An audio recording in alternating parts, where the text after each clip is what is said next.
Good afternoon. I'm Alexis Dennehy. I'm a public health practitioner. I'm a naturopath and yoga therapist, and I've been working with Dr. Rachel Hannam for about 18 months now, and we have our retreat coming up in November.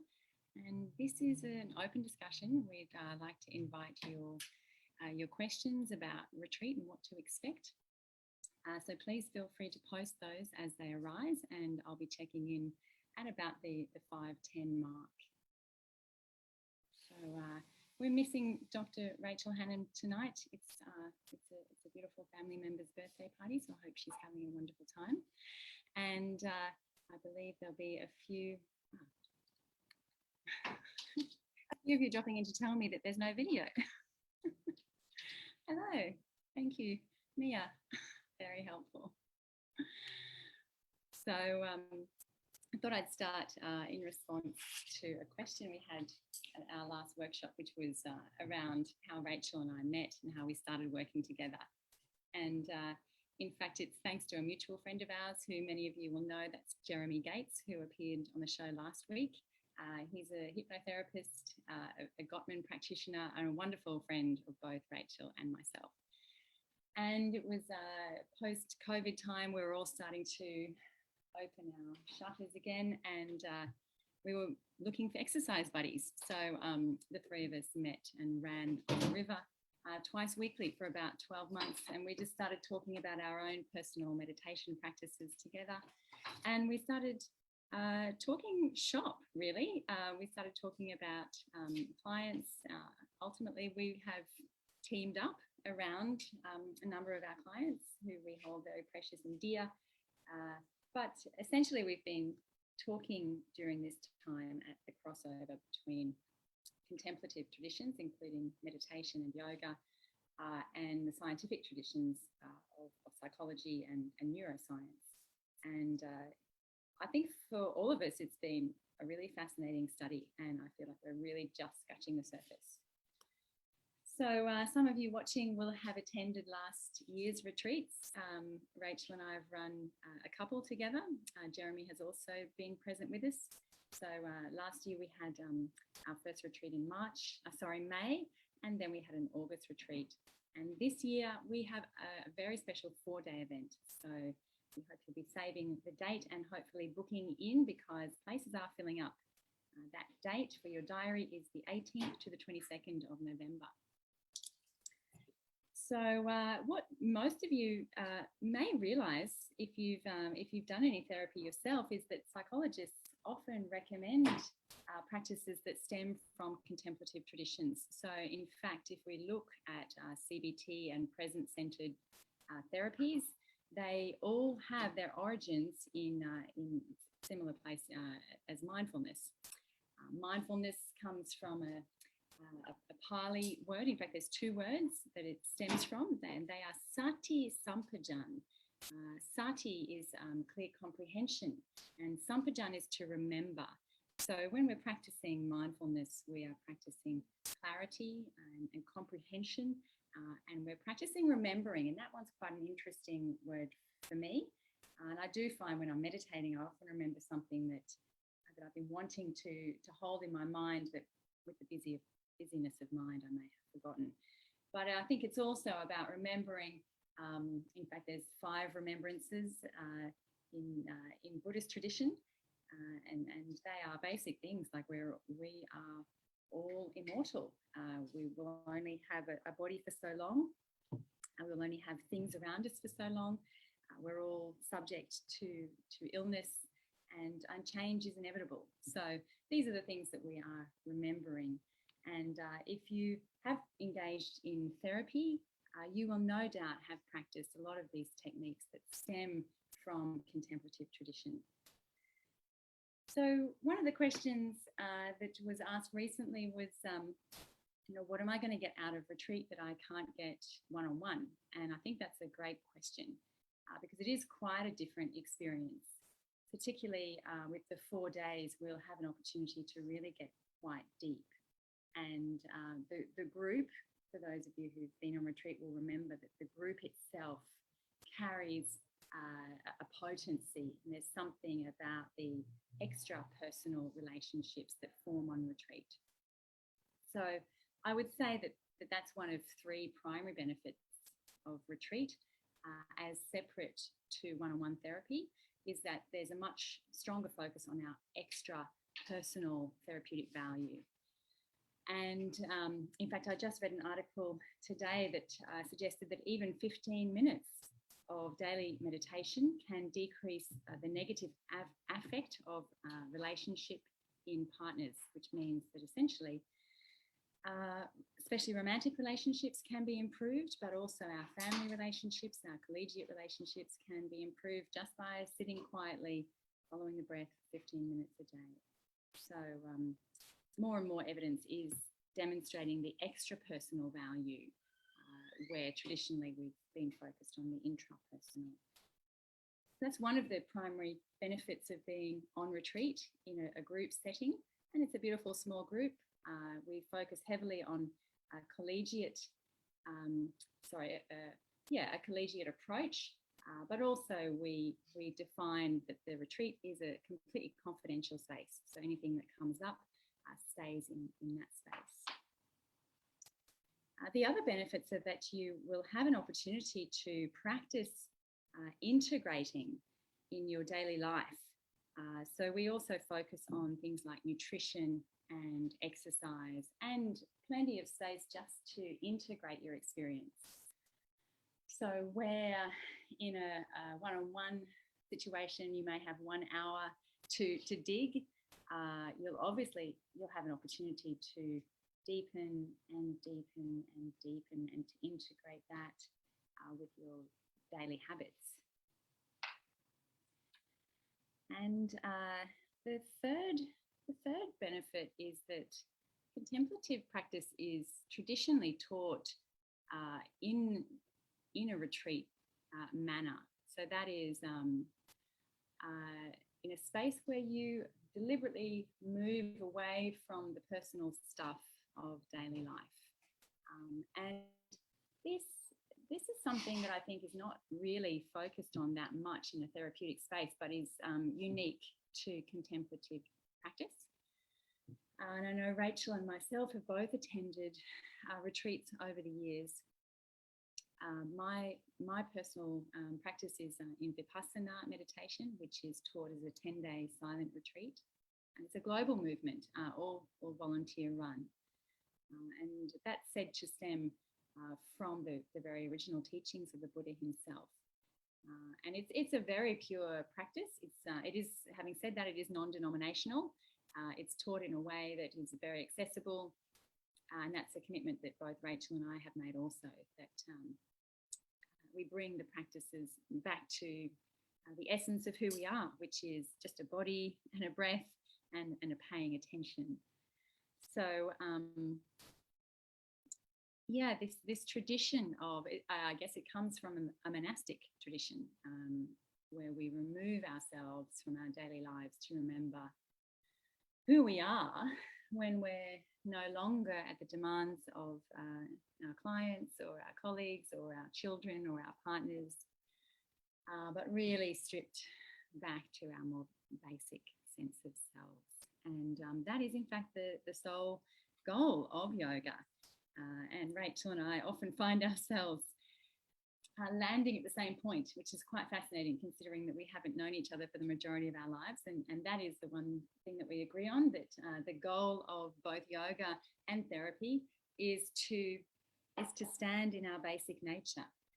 In yogic terms, this is svarupe, your basic nature, vastanam, to stand in. So we're looking to reside in our basic nature or our essential state. And that's all the time. So it's a consistent practice. And again, it's one that requires remembering and integration in our daily lives. So it's now 5:11, and I'd love to check in with you if you have any questions.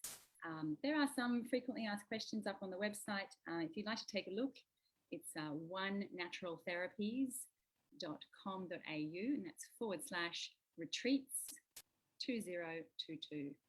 And yes, I'm not well known for my short domain names, I'm sorry. But that's one. In fact, let me pop that in the notes there. And yeah, I'll be checking in on your questions.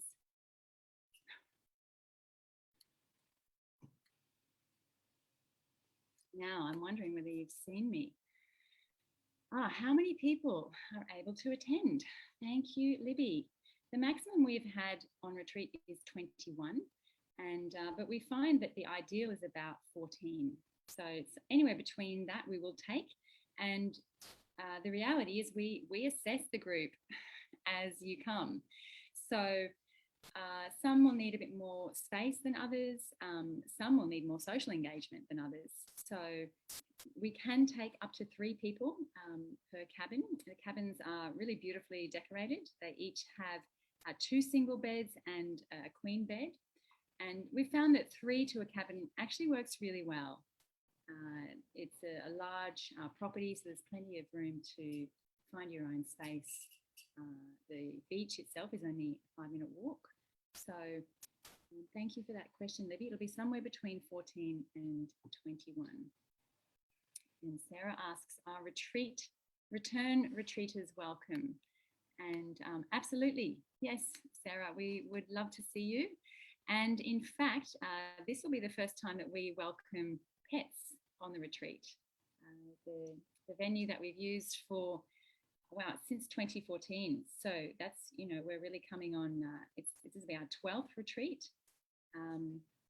Yeah, we can take our pets on retreat. So we would love to see some of the little, well, it's probably going to be dogs, let's face it. I don't know if cats would do very well on retreat. Mia says, what's the structure of the retreat? How are days 1 and 2 different to days 3 and 4? Now that is a great one, Mia. The simplest way to describe it is that we'll have a daily routine. We start early. It's a 5 a.m. start. And you may notice if you've had a look at the schedule that I have put the word optional in front. Now this is new. Typically I've got everybody up. But yeah, look, you'll be encouraged to start the day early. And each day there'll be a repeat pattern. So you'll get to know, you know, you'll get to slot in. Mostly we're in sync with the sun, really. But days 3 and 4, well, by then the group really know each other very well. So there'll be a lot more dyad, which is an extrapersonal or interpersonal meditation. And that does require that the nervous system is really quite settled and that the group itself has dropped in together. So day 3 and 4, while the schedule will be the same, the content is deep at that point. It's usually an emotional experience, and you know, we're aware that we do get quite raw in that space. That's quite a unique experience to be so intimate with others. And so we'll make sure that we bundle you up before you make your way back to your daily lives, because it is a sense of really stripping right back to your basic nature. I'd say day 3 and 4, well, day 3 really is the deepest. And again, plenty of time to integrate what is coming up in your experience. Fee says that the retreat is focused on CBT this time. Will CBT practice relate to the needs, feelings work you've both focused on in the past? Thanks, Fee. Awesome question. So, well, CBT is obviously Rachel's primary practice, and non-violent communication is the practice I think that you're referring to there, Fee, with the feelings and needs. And both of these are the foundational practices. So the CBT aspect, I'd probably have to refer to Rachel to answer that question, but definitely the non-violent communication, the focus, the core focus of the retreat will be feelings as they indicate our needs, and then unpacking needs is a means of, as I've mentioned earlier, you know, stripping right back. If we can identify our needs in a very universal way, then we realise that we really are not that different after all, we all share really basic needs for connection and community and closeness and belonging. That, as I mentioned, is one of those 3 benefits that you'll have on retreat that you won't get the same way in a one-on-one therapy.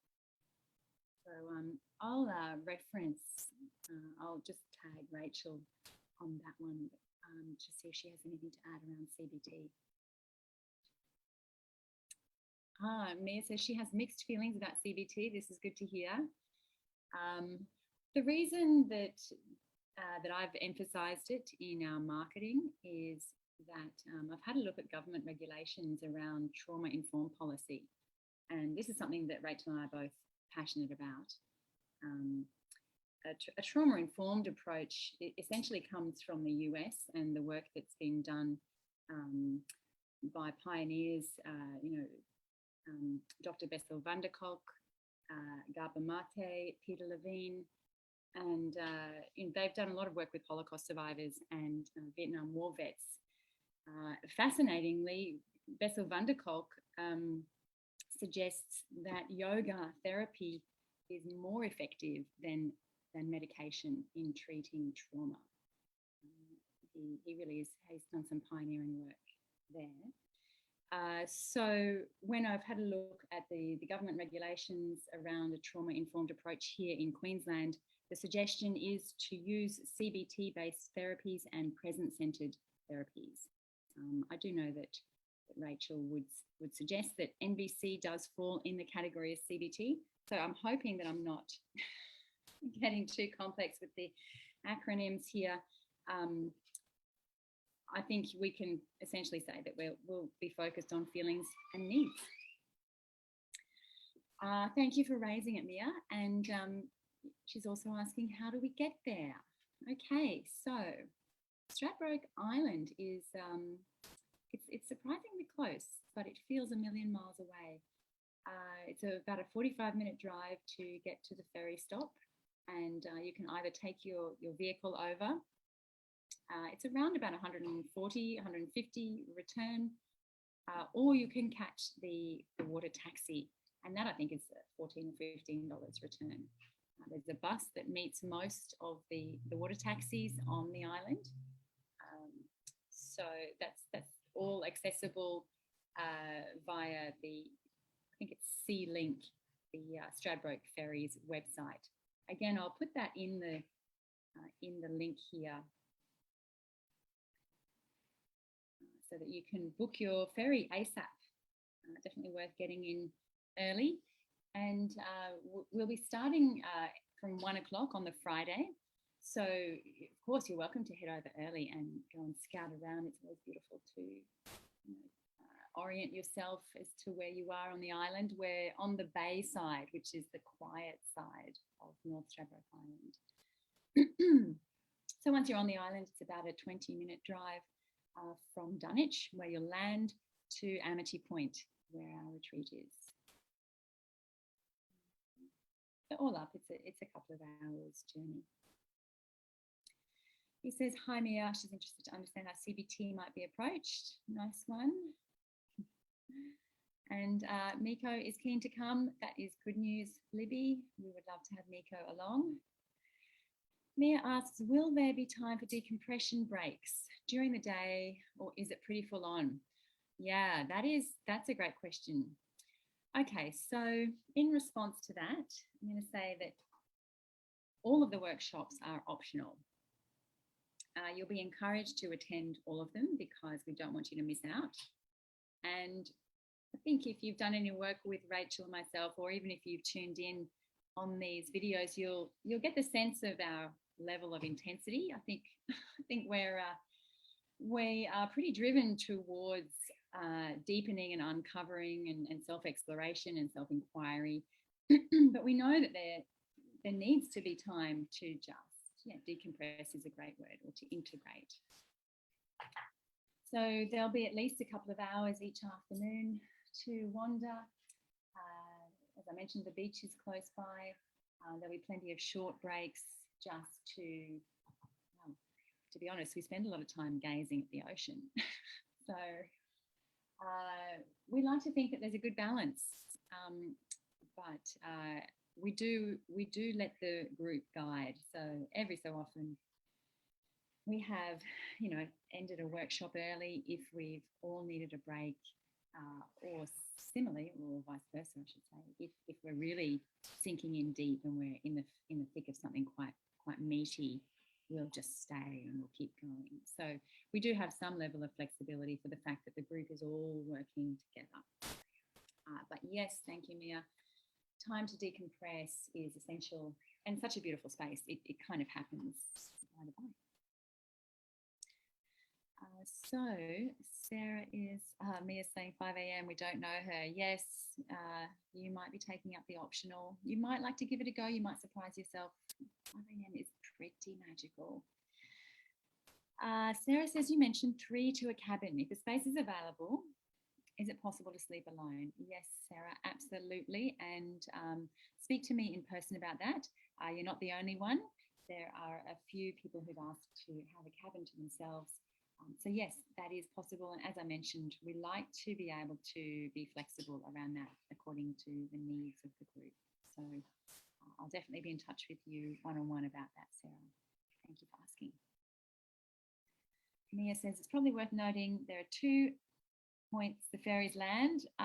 You've done your homework. Thank you. Make sure you familiarise with the right spot. You could drop that link. Yes, thank you. That is actually a really good point.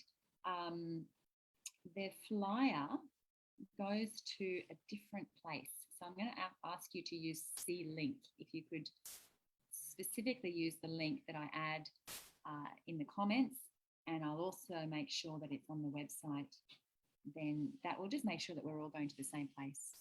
Thanks, Mia. That's a really good point. So C-Link. Okay, and the final question, can you summarise what to expect? I know myself, I'm quite anxious because I don't know what to expect. Okay, Mia, thank you. Let me paint a picture I think is going to be the best. As I said, we've been running these since 2014. And I'm going to say that the lead up to retreat is part of the process. We'll be emailing you in the weeks prior to retreat to find out about your specific needs. So whether you have conditions that you're working with, injuries, any inflammatory conditions, digestive conditions, that's my particular forte. I work a lot in that space, any immune conditions. But really, we'd love to know what's happening so that we can be aware of that. That includes also any dietary requirements. So in the lead up, you'll be starting to think about it. We'll be sending out a pack, what to bring and how to get there, so that by the time you get there, you can really just be held and facilitated. And by that, I mean it's pretty self-explanatory. We'll meet for a meal together, and that's where we'll discuss the basic premises, including things like the 5 precepts. They are on our website. The 5 precepts, I won't go into too much detail now, but it's worth noting that, while you're on retreat, we do ask that there's no stealing, no lying, no intoxicants, no sexual misconduct. That usually pricks everyone's ears. What do I mean by that? I guess the focus is on the practice. So we don't go on retreat for socializing. There'll be certainly learning from each other, but the focus is on the practice, learning the practice and doing the therapy. And the last one is no killing. So we don't have any meat products on retreat. So you can expect to have a pretty clear conscience, I hope, for the 4 days. And once we get together, we'll go through on a whiteboard exactly our schedule. It'll be a fairly basic schedule, waking early, a walking meditation to the beach, meeting for breakfast. We have a decent workshop in the morning, and that's usually where we cover a lot of theory. We break up the theory with practice, and some of that will be, meditation and movement oriented. There's a short break before lunch, and then we get together. So all our meals will be shared. Of course, if you need to leave the group, just let us know. You're welcome to bring your own food, so long as you keep that in your own cabin. We also have another workshop in the afternoon, and that tends to be a little bit more open, a bit more spacious. So, there's often questions during that time. A lot of practice, and by that I mean meditation. That's the practice that I bring. A lot of meditation. So you'll be essentially inquiring of yourself pretty consistently for 4 days. Again, we have some spare time in the afternoon, and around this time of day, when the sun's setting, there's the option of yoga on the waterfront, and that has become quite a precious part of the day. And often we'll get a bit improvisational with that. Don't worry, I won't make you dance unless you want to. But we do use music, and the sun setting is stunning at Amity, because we're looking across. We're looking west, so we're looking at the sun setting. It's glorious. Amity is renowned for its sunsets. And then a little bit of break after yoga practice. We'll meet for an early dinner, and then after dinner most of the evenings we sit around the fire. And that can vary from just an organic discussion about the day, natural reflections. We've done some really beautiful chanting, and Sarah may remember, I'm sure. I can't listen to our chanting now without reflecting on our really precious experiences. In fact, that was some of the most memorable from our last retreat. But as I said, it's all optional. I hope I'm not scaring anybody off. But again, the group really kind of guide it. We spend a lot of time listening to your needs. We'll be checking in with you all individually. Rachel and I check in with each other a lot. So we usually close around the fire, and most of us retire with a little bit of journaling. Rachel sometimes prescribes some journal exercises, which is a lovely way to bring personal practice to retreat. And then we get to repeat that again and again. I hope that gives you an idea of what to expect. The content will all be around yoga and psychology. My background, of course, is as a yoga therapist, so I bring yoga philosophy. Given that we have 4 days, I'll be sharing the Yoga Sutras, which we learn in Sanskrit. And it's an extremely simple, extremely powerful philosophy that very much fits in with Rachel's approach to psychology. She will be bringing non-violent communication as her primary practice, amongst other things. We touch in on attachment theory. We really touch in on, we love looking at how the brain works, different parts of the brain, and self-regulation is obviously a mainstay. But there's been a lot of studies done on the practices that we teach to indicate that there is an improved emotional regulation, improved body awareness, even altered brain physiology. So you'll be able to notice difference even in a 4-day process. There's been studies to show improved attention, improved memory, improved executive functioning, and as I mentioned earlier, improved extrapersonal communication. So I hope I've covered enough ground here today.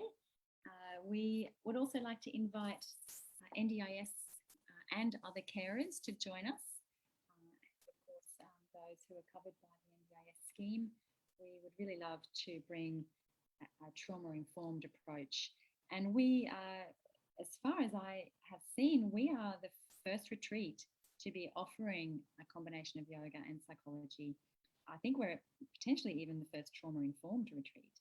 So we're delighted to be bringing these practices to you. And I'd encourage you to book your place ASAP. As I mentioned, I'll put the link right here in the comments, and grab your spot, because we look forward to seeing who's on board, and so we can start preparing the group. Thank you so much for your comments, Mia and Libby and Sarah. I really value your support. And those of you who are listening later on, please do add your comments. I'll be checking back in this week. And you can contact me directly via my website, or you can reach out to North Brisbane psychologists. Rachel will be responding to those comments also. Thank you, everybody, and we'll be back as per usual live at 5 next Sunday.